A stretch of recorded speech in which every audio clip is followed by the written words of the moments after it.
Welcome my YouTube channel Kanhaiya classes. जी हाँ, इस वीडियो में हम आपको बताएंगे दोहरा परिवहन तंत्र के विषय में।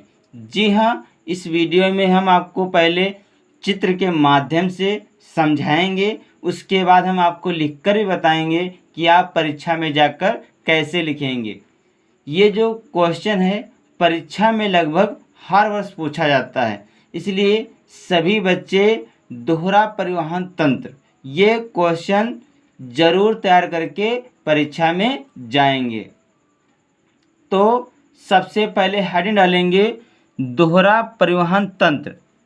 इसमें लिखेंगे मनुष्य में प्रत्येक चक्र में 2 बार रुधिर हृदय में आता है।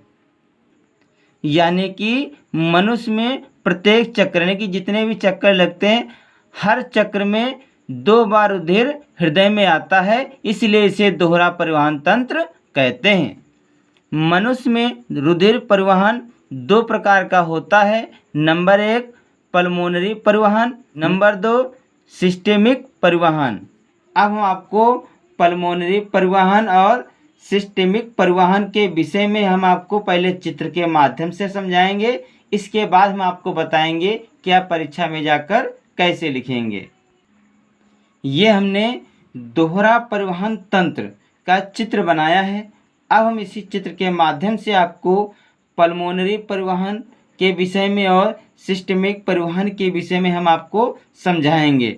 तो पल्मोनरी परिवहन में क्या होता है, जो दायां निलय है, चित्र में देखिए जो दायां निलय है, इस दायां निलय से अशुद्ध रक्त फुफ्फुस धमनी द्वारा फेफड़ों में जाता है।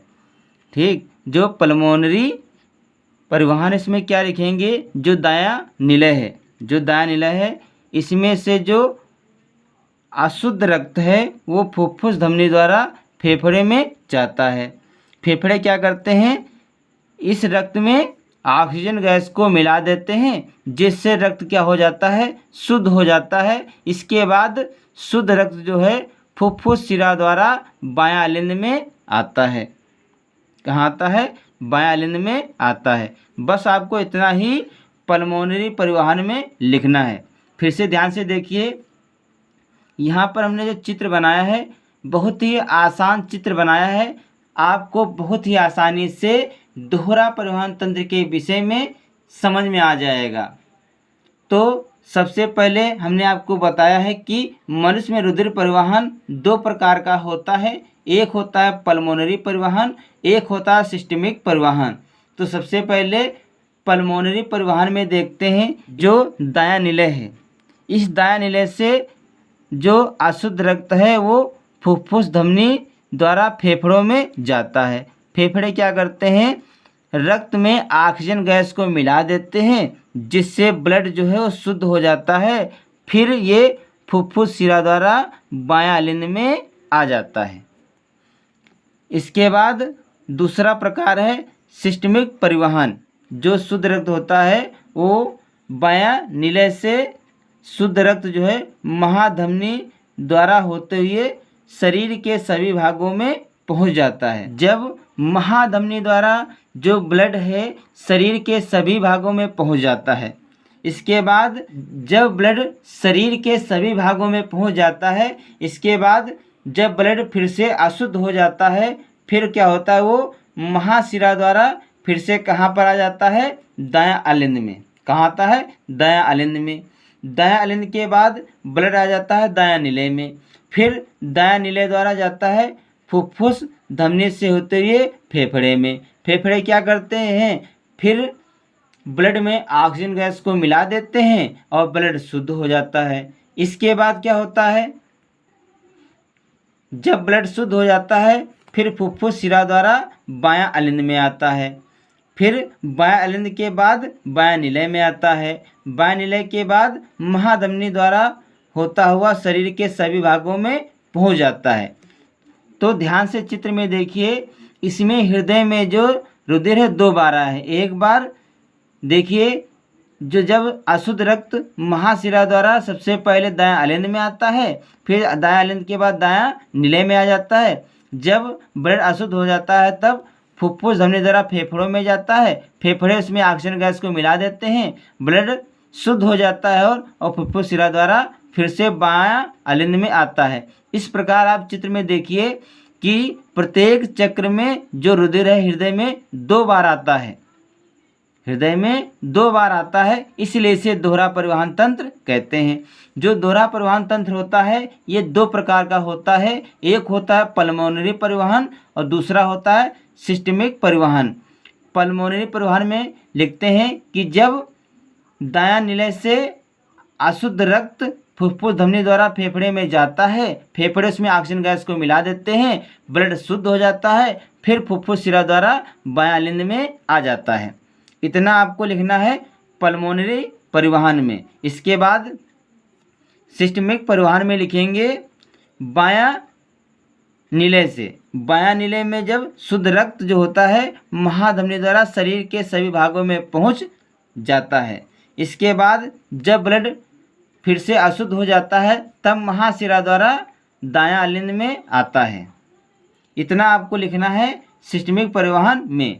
तो हमने आपको चित्र के माध्यम से दोहरा परिवहन तंत्र के विषय में बताया है और ये कितने प्रकार का होता है इसके विषय में भी हमने आपको समझाया है। अब हम आपको लिखकर बताएंगे कि आप परीक्षा में जाकर कैसे लिखेंगे। नंबर 1 हेड डालेंगे पल्मोनरी परिवहन। इसमें लिखेंगे इसमें दायां निलय से अशुद्ध रक्त फुफ्फुस धमनी से होता हुआ फेफड़ों में आता है। फेफड़े रक्त में ऑक्सीजन मिला देते हैं और रक्त शुद्ध हो जाता है, फिर फुफ्फुस शिरा द्वारा बायां अलिंद में आ जाता है। यही हमने आपको अभी चित्र में समझाया है कि जो दायां निलय है, दायां निलय से अशुद्ध रक्त फुफ्फुस धमनी द्वारा फेफड़े में आता है, फेफड़े में ऑक्सीजन गैस को मिला देते हैं, रक्त शुद्ध हो जाता है और फिर फुफ्फुस शिरा द्वारा बायां अलिंद में आता है।